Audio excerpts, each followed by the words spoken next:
guys! Inday ni Lola. Tara ipagluto natin si Lola ng kanyang lunch. Late lunch na pala ni Lola, 1:30 kasi lalabas siya. Hindi naman namin nakalain nakakain pala siya ng lunch. So ito, pinagluto ko siya. Dali-dali ko siyang nilutuan habang siya ay nagbibihis dahil aalis si Lola. Lalakad ang Lola. Akala ko nga hindi siya dito mag-lunch. Ang saya-saya na sana ni Inday.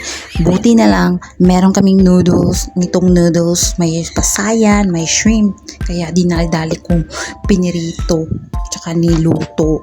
Yan ready na. I-serve na natin kay Lola at papakainin na natin. Tapos na yata nagbihis. Tara, tawagin natin si Lola. Can eat, ma'am! I cook already.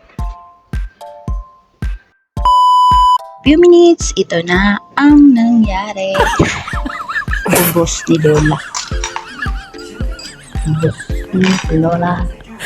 Ubos ni Lola.